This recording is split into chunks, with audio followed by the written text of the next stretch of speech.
Judge, we're encountering a serious problem that could bring enormous crisis. We believe that listening to citizens' voice is the most important thing inside democracy, inside the whole the country, right? So we believe that the democracy is what we should care about. We believe that direct democracy is allowing the public to pardon these individuals via referendum, promotes a more direct form of democracy involving these citizens in important decisions. So before I go on to my arguments, I'll first like to characterize how giving all the information to these citizens is really important. A, when we inform the citizens about the referendum, we will give them all the information. So what kind of information are we spreading to? A, we are trying to make them vote for something. We'll provide what background the idea came from, and also we will explain what will exactly happen and who is the policy for. And they are not allowed to change any information after this is published. But two, in addition, these information could be directly showing what the major government policy would look like in the status quo that reflects the current policies and struggles the state or country is facing. So, for example, major government policies look like social, economical, environmental, foreign policies, like security and privacy policies and more. These policies, Judge, we believe directly correlates to these citizens' wants and needs and directly reflects upon everyday struggles that these citizens directly face, meaning that this is very important towards citizens, and this will affect the citizens massively as it contributes to how the citizens' lives would look like. Therefore, we believe that these struggles and priorities that the country needs are directly impacting citizens' lives, and it is something that citizens know best because they experience it directly. But two, how will we spread the information and allow almost all people to be aware of this policy? 2 points. A, it will be available in the Congress website, and there will be like posters, and it will be spread in media so that they will be notified. But second, in addition, know that these votes are happening in major democratic states and these democratic states that are developed to a certain extent. So therefore, all citizens will be able to access media, and the majority of people will be able to access and know about these information because there's enough media expansion within the democratic country. Yes? If there's a low voter turnout in the status quo, how do you actually accurately represent the views and opinions of every individual? So we believe that might happen in the first case. However, as time passes, we believe that people will try to engage in the politics more. Right now, as I'm going to explain the status quo, that people are not really interested in politics right now. So we want them to engage in politics more, right? So our side, your POI just actually strengthens our case. Thank you. But B, why is this significant? 3 points. A, citizens are being aware is largely significant because it helps with the citizens actually being active and being directly aware about what the country will implement to help their society improve. But secondly, we believe that referendums allow more people to actively and actually participate the decision-making process because now they get the chance to actively be a part of this situation. But third, also these struggles are directly being faced by citizens, so we believe that the citizens have the right to know and decide. Lastly, for check and balances, check and balances, referendums provide a check on potential abuses of power by judicial systems, ensuring a balance of authority between these institutions and the public. Now, moving on to the status quo, what is the problem right now? Most of the citizens don't know what is happening in the politics currently, so people only think that is corrupt, right? However, we say that we need to make them at least participate, at least now. It is not late. Opposition side could say that it is significant for the experts or the congressmen to do it. However, we believe that all of the policies are related to citizens, and all of the citizens know their needs best. So citizens know what they want better than the representatives. Now, moving on, the first contention on justification and on democracy. So we believe that democracy is really important. Firstly, for doing democracy versus resources, we believe that even though the resources might take a really lot, we don't care. The citizens, the owners of the country, are much more important and crucial than these resources, than these paper that are used. And if we can say when opposition side says oh my gosh, there will be a lot of paper, oh my gosh, then we can say that if we can do it online. But even though it's not online, we say that the citizens are much more important. But second, to the right to know, we believe that the referendum promotes transparency and also accountability in the policy making process, as citizens are just directly involved in this decision making rather than relying solely on their representatives, right? So we want want to have more transparency and accountability from these citizens. But 3, why did the congressmen fail to represent the citizens in the first place? First, unfortunately, they don't really care about the significant needs of citizens, and they do not recognize that. So usually they care about the wing, whether they're like a right wing or if they're left wing. So if they're more left wing people, like it is likely that the left wing like policy that's accepted. So we say that we want to listen to what the citizens really want. Now, moving on to the second contention, our harms on side off. A, for corruption. Corruption may happen without the citizens knowing. On side off, participating in referendums encourages citizens to educate themselves about important issues and become more informed and politically aware. So we believe that this can lead to more knowledgeable and engaged, capable of being well-informed decisions on a wide range of policy issues. But before I move on to my second point about why the citizens have to engage more actively, we believe that the citizens are not really interested in the politics right now. So the reason is because the representatives always do it for them, and we're not actually actively doing it except like on like the presidential elections right now, or like the election that's coming up at like the 10th, right? So we believe that it is really important for these citizens to actively engage. Why do citizens have to engage more actively? One, there are groups that are excluded from the political situation because they feel are too far from these politics. So we believe that this is an urgent problem for politics. But lastly, on their side, they're only blatantly making these congressmen just like so burdened, and we believe that actually our side, in our side, there will be no corruption or like burden for also these congressmen. Lastly, moving on to the preemptive, like side op may say that the citizen might not read the instructions carefully. However, first, this is already the same with the normal elections we have. People do not have explicit thoughts about elections, and they randomly pick. How is it any different from normal elections? However, we believe that the citizens should be still informed, and citizens getting informed and having the right to know, since it is what they're living on, is really important. And therefore, I'm more than proud to propose. Thank you. Side proposition seems to care about the public. Side proposition says in their policy that they'll send a lot of areas of information. Well, we say that this kind of information is useless because the information is used to justify superiority in their beliefs. That creates more conflict, that creates more war and justification of superiority. Therefore, very proud to oppose. Before contentions or even reputation, what's our stance? 2 parts. Firstly, we would rather go with the status quo. Let's repaint our world. We think that we would rather go with policy systems such as the United States, where these decisions are actually made through legislative, executive, and judicial processes. If the president, for example, wants to implement a policy, they propose it to the Congress, where it's debated and voted on by the members of Congress, in which it will be debated and voted on by the House of Representatives, or the Supreme Court and the Senate. If a certain policy is approved by both chambers of the Congress, and then it is signed into law by the president, or it's like vetoes, right? But secondly, major issues include wars and economic or financial crises. In this way, it becomes ever more important to come up with fast decisions, but more importantly, decisions that reflect the good of the public instead of just benefiting the individual. Moving on to reputations, let's dissect their case. Government told us that it's imperative to give them all of the information. 2 responses. A, the government keeps some of the information away because it's probably going to sway the general public. They hide some kind of information because they might believe that it might be harmful to the general public itself. That is to say, normal humans are selfish. If there was news of an incredibly bad stock market, these individuals would just sell every single stock or something, and people are radical in that regard. So the government, because they care about their perception, they would not share about this kind of information.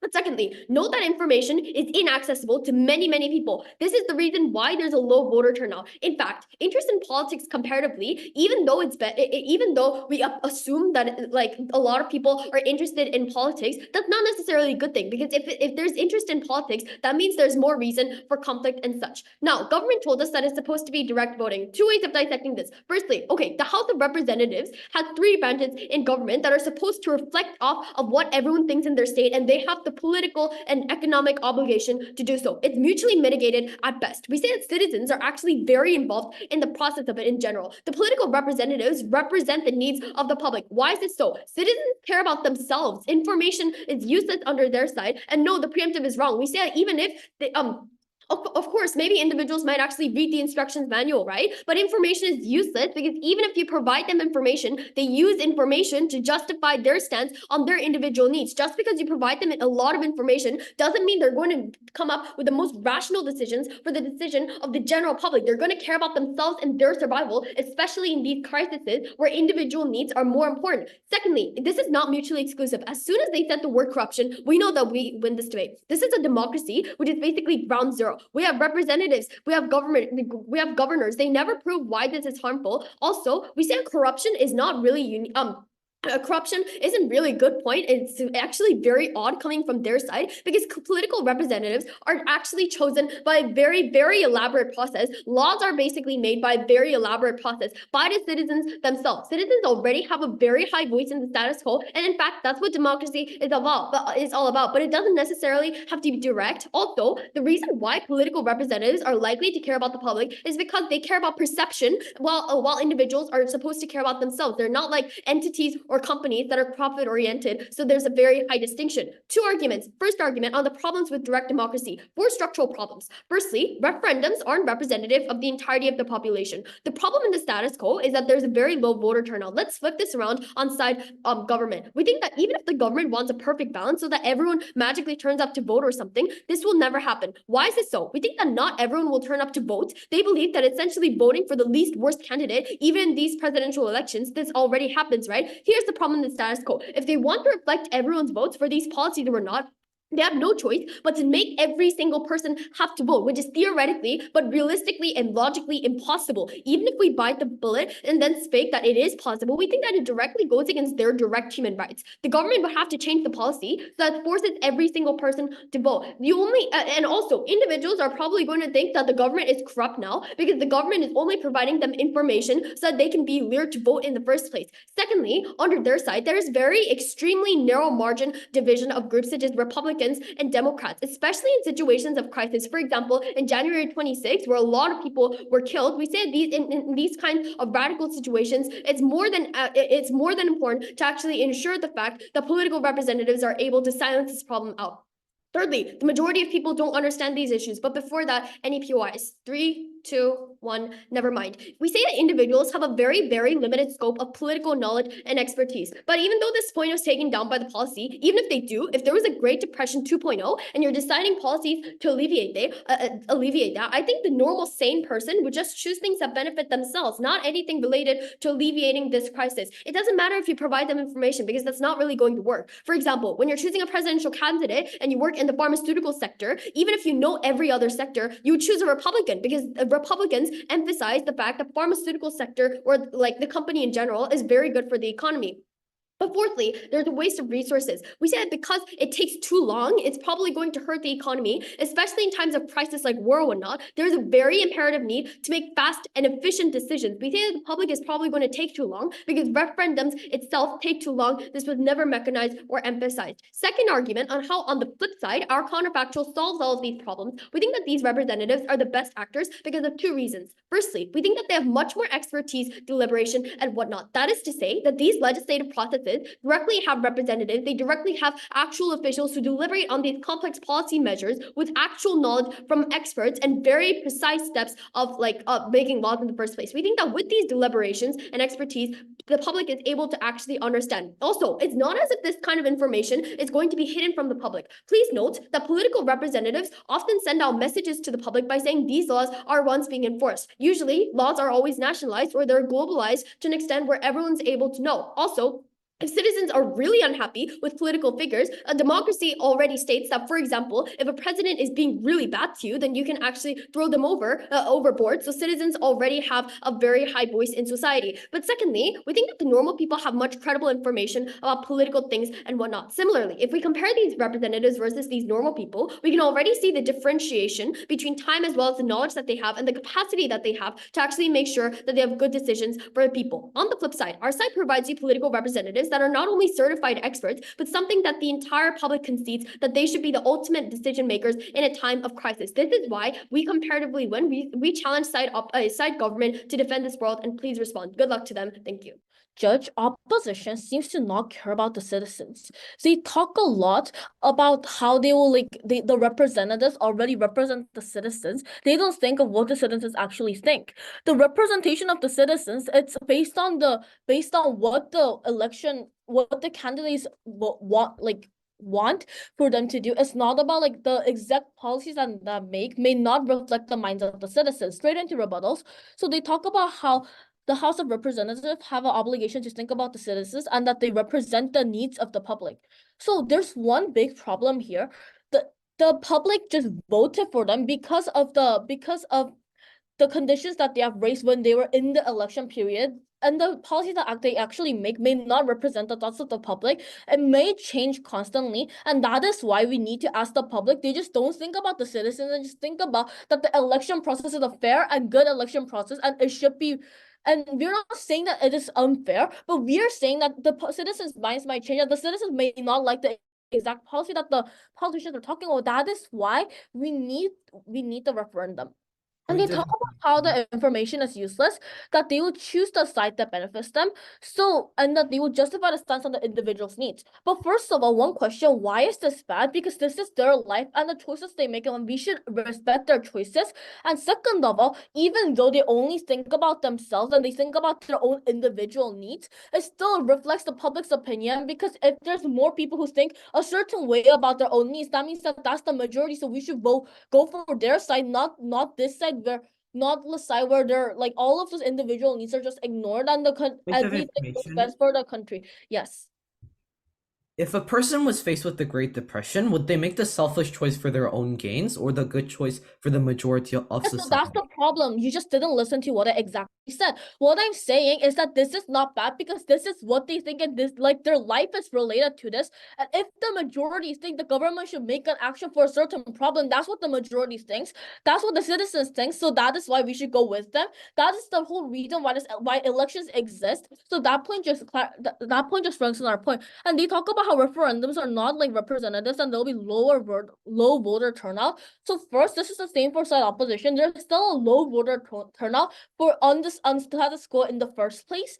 And the second of all, we improve the low voter turnout because we citizens think whatever they choose, the government, the policies and all of them will be supported by the government. That will just be what the congressmen think. It will not be their opinion. That is why they have a low voter turnout. But if there's an actual issue that actually benefits or harms them, and then they actually want to speak out to that point, we say that is why we need these referendums to help them, to make them express their own opinions. And this is why there will be higher voter turnout for us. But what the side opposition do, they do nothing to actually help this low voter turnout. They just have this the whole time. They just have a low voter turnout. We actually try to improve it.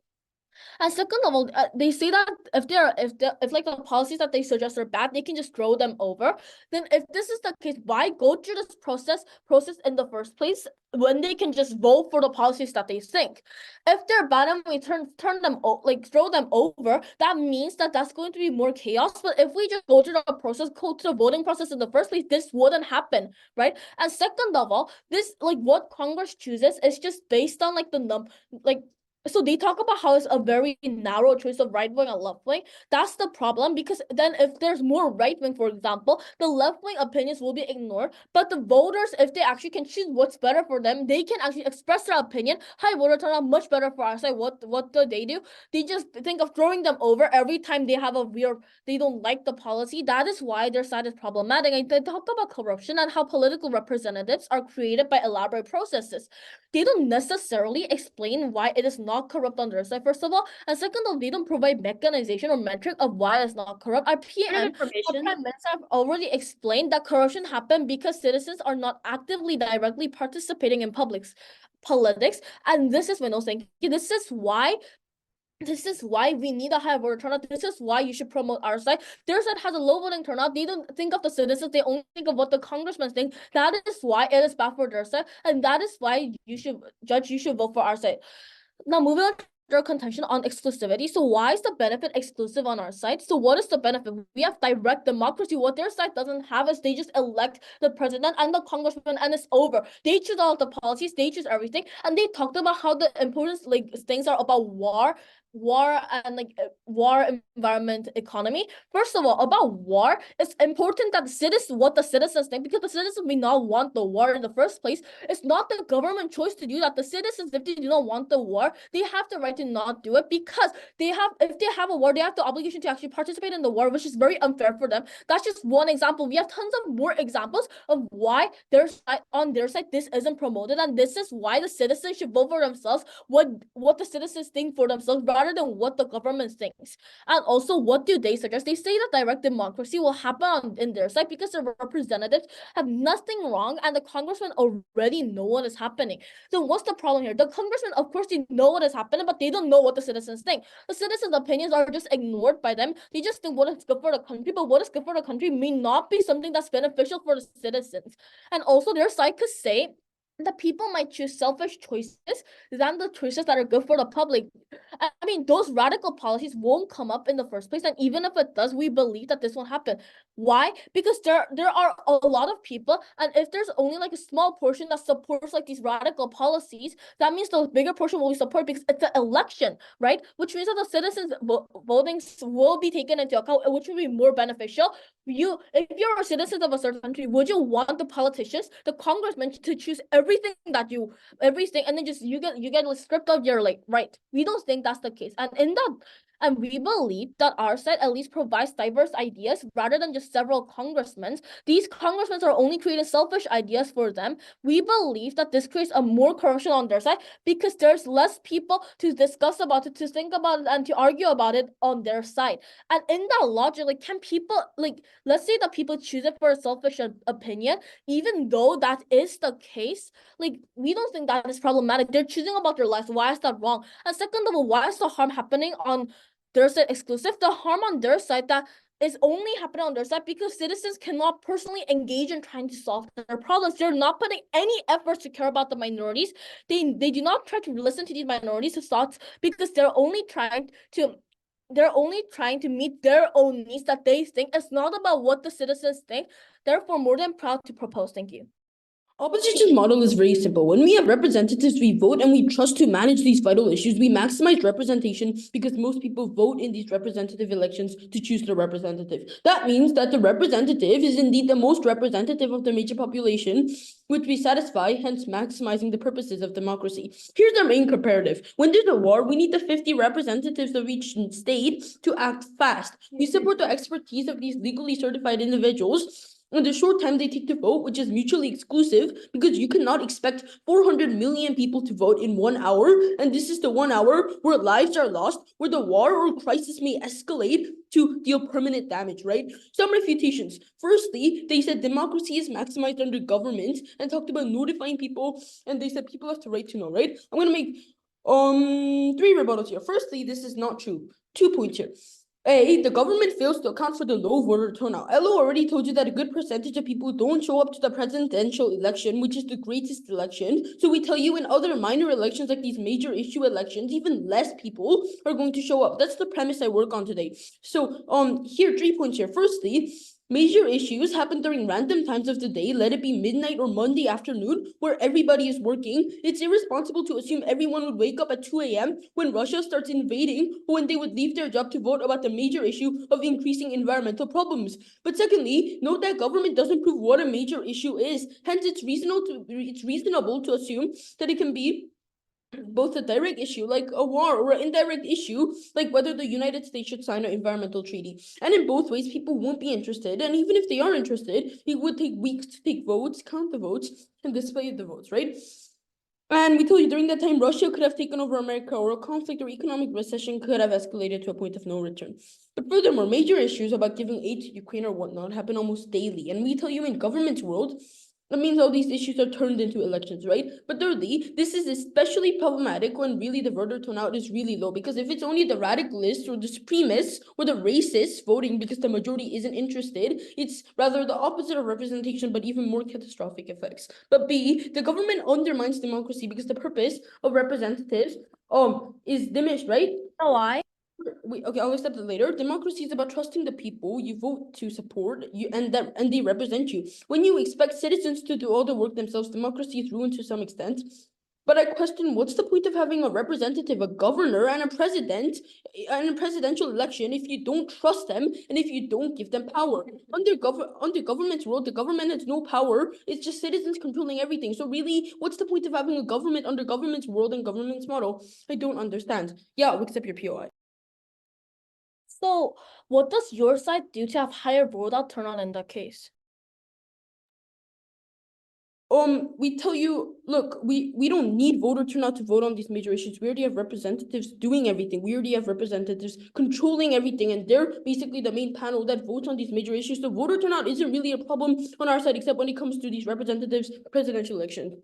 But secondly, government needs to prove why this is mutually exclusive. Our side notifies people about these crises or major issues because it's major as well. Even if it's true that crises or major issues aren't recognized, or the government is so tyrannical under opposition to not reveal these major issues, there are checks and balances like media that ensure the citizens would know, even in the worst case and radical characterization. But furthermore, secondly, opposition lets people vote and consider the very people making choices for them. Representatives are the people's voices. They are the representative. If there is more left-wing than right-wing in a Senate, then it's because there's more left-wing people in the nation than the right-wing. The benefit of representing people isn't mutually exclusive, nor is it any other benefit about democracy. But fourthly, the comparative. We tell you, A, sometimes democracy can be neglected and sacrificed to some extent if there is a better actor. And in this case, we are talking about presidents and governors and the Senate who are years studying law and observing trends in society. People who would want them, the experienced people, to make these decisions, not they themselves, who tend to be relatively inexperienced, uninterested, and more. So our side really satisfies the people's interest because people don't trust each other as well, because they know that they themselves and other people aren't as good as these skilled politicians, right? And secondly, even if they want to vote, it's okay to sacrifice that right for the greater good of society. If the economy suddenly falls after oil prices drop randomly, we don't have time for people to vote, nor do we know if people are actually considering this problem for the greater good, because people are naturally selfish. Sophia said that being selfish is not bad, but we tell you it's completely bad, because in the long run, you're driving yourself to failure. And even worse results, the right to vote has a limit when it comes to your well-being. That's also why people just aren't good enough, not smart, but good enough to make these choices. But furthermore, we tell you these representatives take much shorter because there is a smaller number of them and they exactly know that it's imperative to be fast. So why are they likely to listen to minorities and care? That's the question Sophia asked. 2 points here. Firstly, they are less naturally selfish, because if they are selfish, then people aren't going to vote them. People aren't going to support them. There's this unique incentive structure with politicians on their opposition that checks and balances this very problem they raise. But secondly, under government, minorities are even less represented because the majority overweights them in elections. Again, the harm's not mutually exclusive. Then government said that there's going to be corruption under our side, right? But we tell you two responses here. Firstly, it's completely unlikely. And because corruption doesn't happen daily, nor does it happen in democracies, because checks and balances exist, like the media, right? It doesn't happen in the US, it doesn't happen in South Korea, it doesn't happen in many democracies that are actually established. But secondly, why is this not mutually exclusive? Because if it happens, it's not because of these elections, but it's rather because of other factors, like maybe the politician, or maybe like there were other reasons. I'm not going to delve into that because it's kind of easy one right there. But thirdly, our model, what's the third argument, right? The third argument is that our model fosters more trust between the government and the people. The premise is that when the government lets people make the decisions, it implies to some extent that the government is not the proper and educated actor to do so. So it implies that the general public is better than the government when they are not. The general public trusts the government less because in some sense, they are making them do their own work. So when the government does the voting for them, it means people put their lives, welfare, and livelihoods and nation security within the hands of the government. So in government's world, it would be the people handling the funds, meaning that all these factors are in the people's hands. So the people have less incentive to trust the government because at the end of the day, they control their own fate, which they probably don't really want, because I explained that in my rebuttal. So what's the impact and comparative here? The benefit of democracy is not mutually exclusive to its most part, as I proved in my rebuttals. That means any benefit, including more trust between the people and the government, is more important than the small bit of democracy government endorses a bit more. That's why it's a clear opposition win, more than proud to oppose. The op side is putting a blind eye on minorities and pretending that these problems do not exist by just handling these burdens and passing these burdens and problems to these congressmen who actually do not have any personal recognition and personal attachment to the everyday struggle citizens face on a daily basis. Therefore, the decision process is extremely corrupt and largely ineffective. Judge, at the end of the day, opposition side is living in a black and white world where all the problems of these problems are largely affected by random congressmen who don't personally care about these citizens' problem in the first place. More than proud to propose. We believe this is a pretty messy debate because both sides are coming up with vague and arbitrary ideas on what a true democracy looks like. We will characterize this and re-characterize this on my speech. Firstly, we believe that as characterized by our PM speaker, true democracy forms when citizens actually personally engage and personally relate to these problems. True democracy is when all citizens try to be active and try to engage on policies when citizens are directly going to affect their own lives. And we believe this forms when people actually reflect upon their own problems and the state tries to listen and respect idea forms in the market of idea. These market of ideas being exposed and being revealed is what truly creates diversity, which truly creates genuine consensus. Then why does this not mechanize an ops model? This cannot mechanize an ops model because they're directly giving all these burdens and handing these ideas and discussions onto these congressmen, where there isn't social discussions in the first place within the society because citizens firstly initially don't even engage because the congressman does everything for them and these citizens don't have to know about these political issues that are directly affecting their lives. Then why does it matter for citizens to engage in these processes? We believe that citizens on our side will be largely aware about these political problems and impact of this, and that this is important for them to engage in these processes. 3 analysis under this. Firstly, what did our PM say about spreading information and allowing awareness in society? He said that it will be available. We will take that later. It will be available in the Congress website, and there will be posters, and it will be spread upon media so that everyone could be able to be notified. And in addition, note that these votes are happening in major democratic states that are developed to a certain extent. Therefore, we believe the majority of citizens will be able to access media, and the majority of people will have access to know about these information because there's enough media expansion within this democratic country. Then why is this significant? Firstly, we believe that referendums allow more people to actually actively participate in the decision-making process because now they get the chance to actually actively know about this and promote these being part of these situations. Secondly, also, as these struggles are directly being faced by citizens, we believe these citizens have the right to know and decide. Moving on to rebuttals, they talked about war. They said that they shouldn't act fast. So then in this case, if they actually choose to start a war, the citizens are the most affected, right? This is a problem. And actually, we don't think those radical cases where Russia is suddenly attacking Ukraine, right? A, major issues happen in the times that are unpredictable. However, we say that upside is being too radical, but B, even if that does happen, we say that in those cases, the Congress doesn't even vote. They just act as the president declared for the good of the country. We believe their war example that they have explained for 5 minutes is actually not being able to mechanize. Wait a second. So he didn't correctly listen to our POIs. To clarify again, their side does nothing to promote a higher voter turnout on their side. If the congressmen and politicians are so important and make good choices, shouldn't there be a higher voter turnout on their side? We believe before attacking us about how there will be low voter turnout, they should fix their own problems in the status quo, because if not, their whole case falls down and breaks down, because it means that citizens thoughts are not in the elections to vote for politicians in the first place. We promote better voting turnouts. If this is actually directly related to them, they will show up. If these policies are important, why does their side do to have higher voter turnouts? They have no mechanism under this. Side opposition says corruption doesn't happen daily. However, first, they are contradicting their whole point because they're just admitting that corruption exists. We say that corruption happens because people don't know well about these politics. I will accept that POI.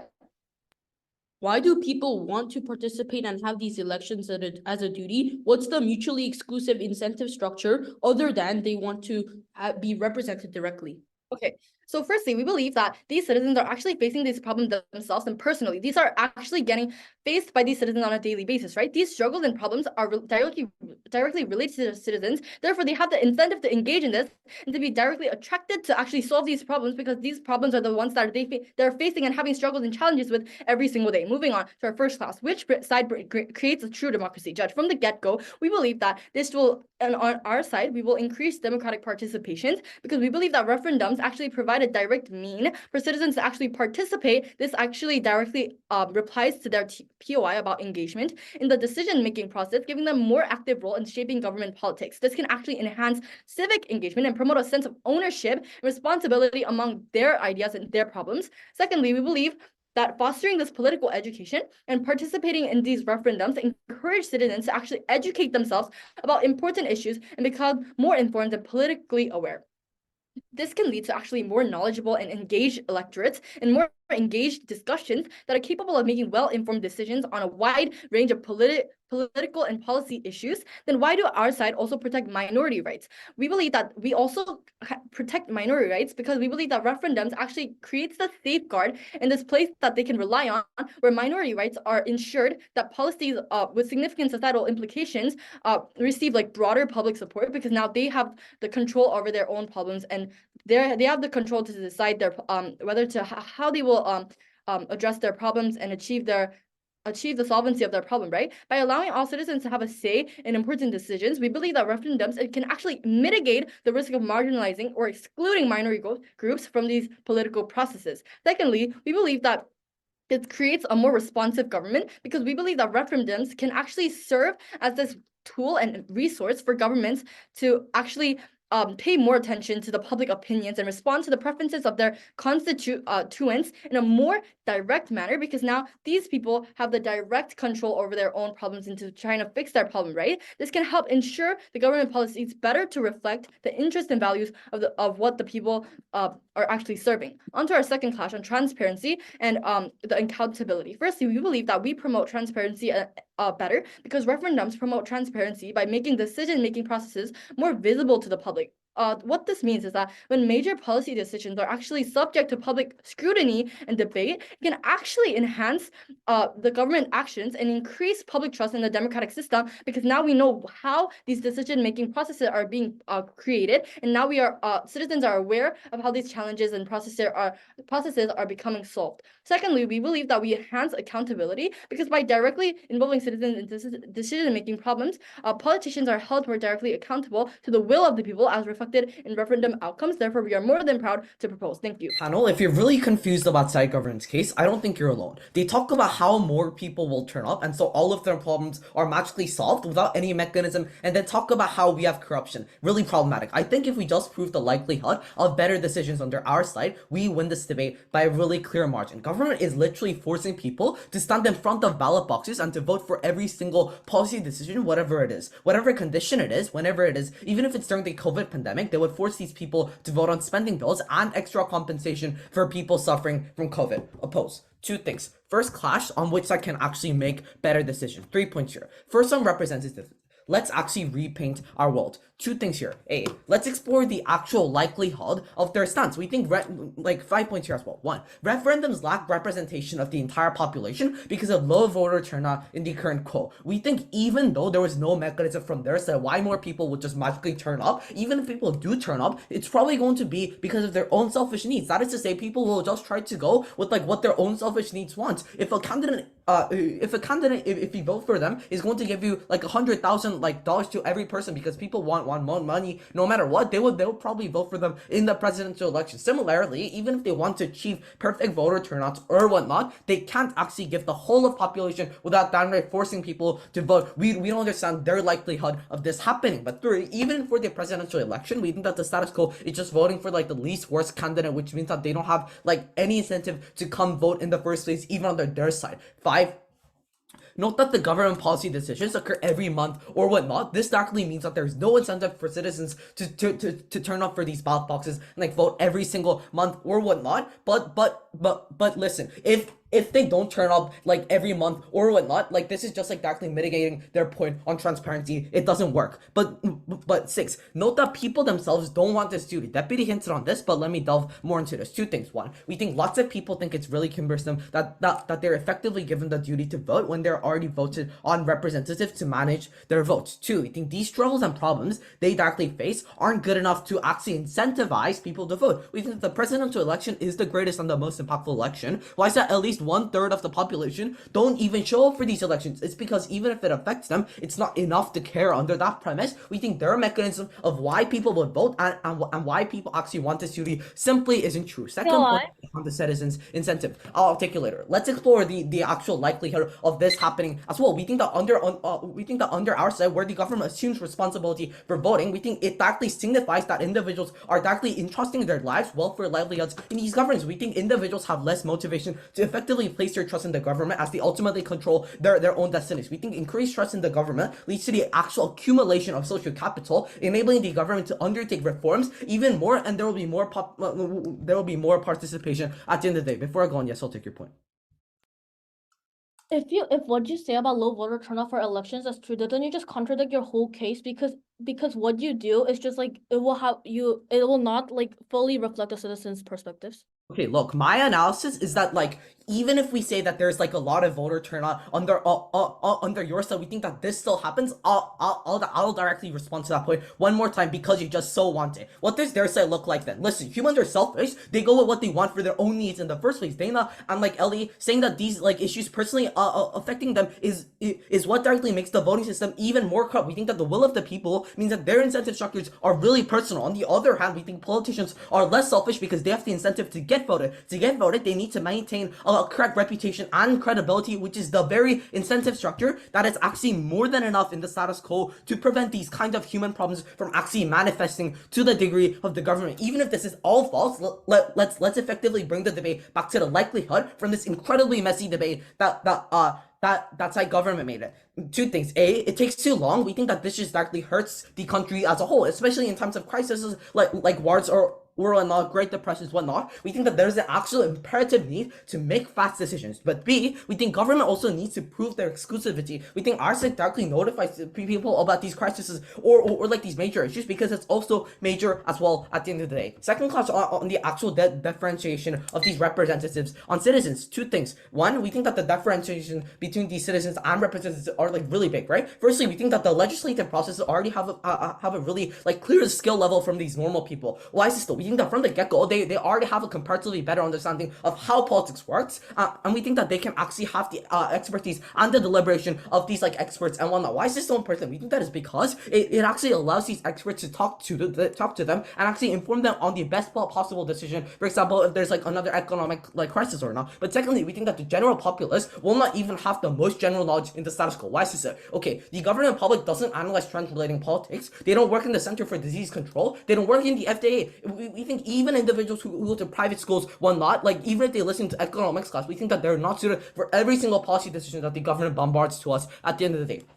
No, panel, we're not living in the book 1984. We're like Big Brother just like chooses their leaders. That is to say, we think that the citizens choose their own representatives in the status quo. The citizens actually vote on this in the first place. We think in elections, the citizens vote on the candidates as well. There's actually a lot of political involvement in society. Not only that, we think 3 reasons on the likelihood. A, it essentially takes like weeks for these citizens to vote. B, we think these policy decisions happen every month or so. C, it takes weeks to count the vote. At the end of the day, even if we don't have voter turnout, we think that it's a deadlock at best. Why is this though? Even if everything goes wrong, we still allow them to actively participate in this. We don't need voter turnout on our side because we have governors, politicians, the Supreme Court, presidents, Congress, and the Senate to directly represent civic engagement of all individuals anywhere. I don't understand why corruption would happen when these representatives that would like actually directly vote for the state or even more at the end of the day. We think like at the end of the day, let's compare it with the representatives. They consult the experts, they go through hours of deliberation, and they would at least have more expertise, more like education than their side.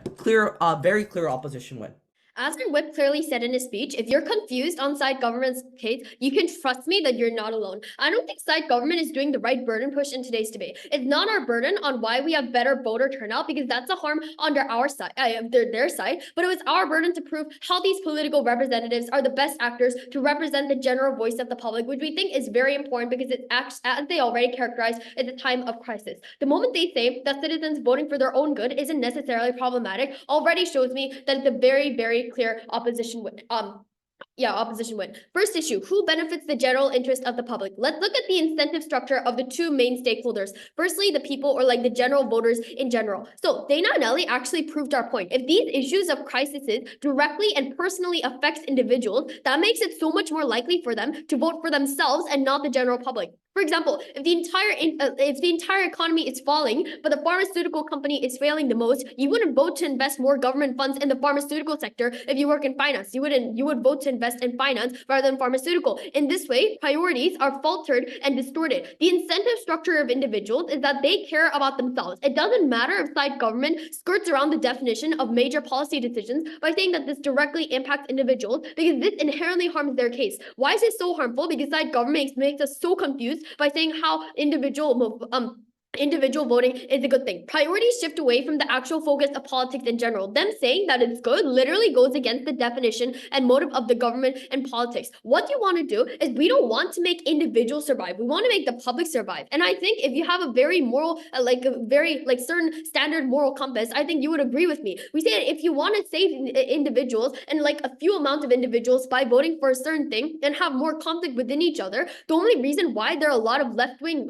for example, there are left-wing representatives than right-wing is because that represents the actual faltered voting policy of the public and the way in which voters think in general. It's the individual's choice, and it's the individual's vote. Secondly, about political representatives, our team continuously emphasized that political representatives want to be voted, which make them likely to care about their reputation and credibility. They obviously care about perception because they don't want to be they don't want to be viewed as a very bad leader. That can only be managed when they drop their selfish self and focus on what's good for the country. They know all of the policies, they know all of the laws, they know all of the enforcements, and they probably know the general what the general industry and society looks like and what people think, and they're probably going to do what's best for them. Also, citizens already have a voice if they're unhappy with it, so we already maintain the voice that citizens have at the end of the day, just to be charitable. But the fact that these people became politicians means that you have good intentions. Politicians don't pay as much, nor do they give you an extremely high social and material status. In fact, they're stereotyped a lot. Hence, it's a reasonable inference that these politicians care about the greater good of society. Even in the worst case, where the politician is corrupted, they unreasonably assumed,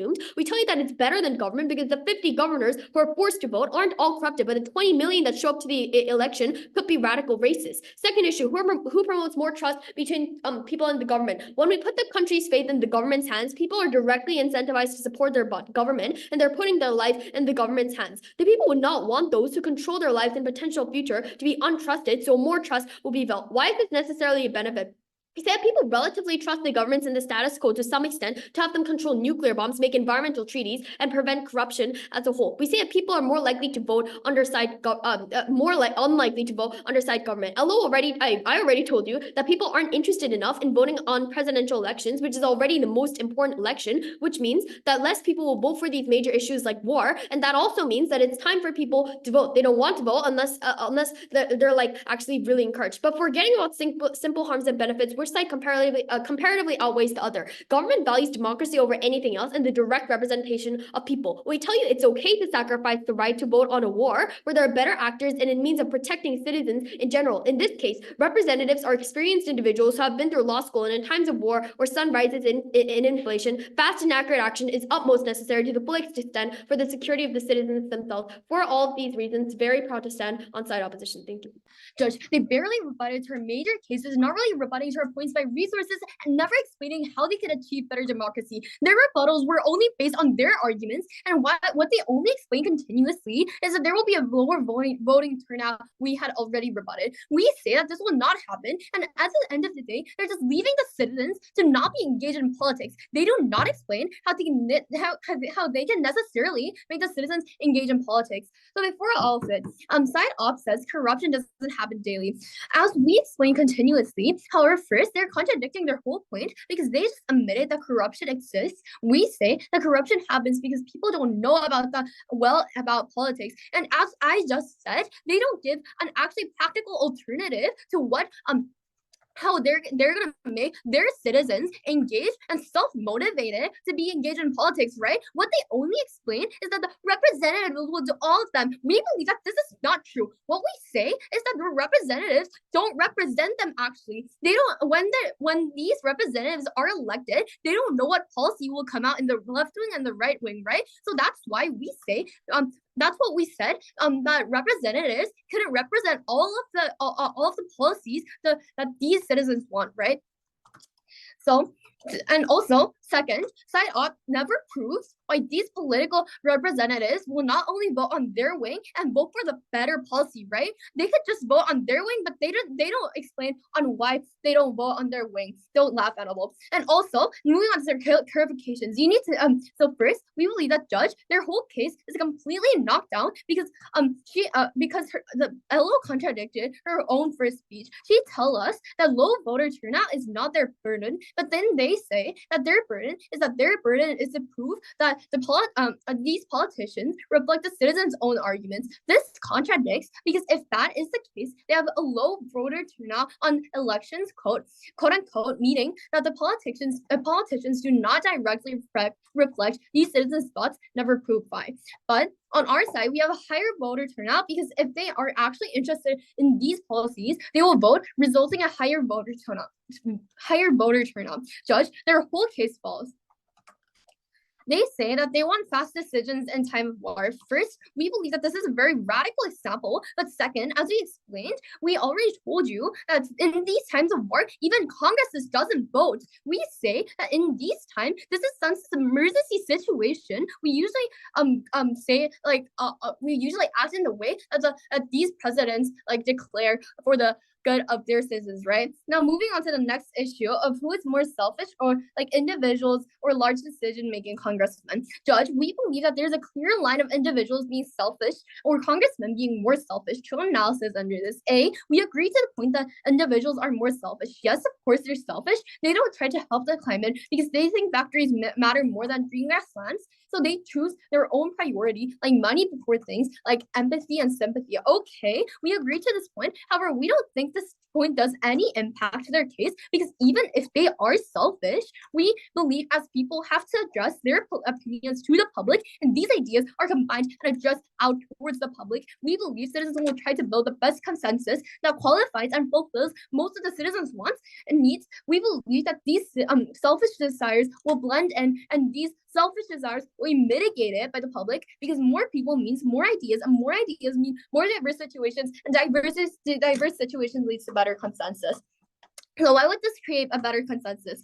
We believe that this could create better consensus and better policies for the state because as they are more engaged and all their ideas mixed in society, so politicians are helped to create it for them. Secondly, we say that 20 congressmen are less racist and less radical than millions of citizens. This is just however, we believe that from these diversity of people's ideas and from the citizens' broad range of desires, these can cancel out of these biases and selfish desires because the broader range of people ideas will create the best consensus. And therefore, I'm more than proud to propose. Thank you.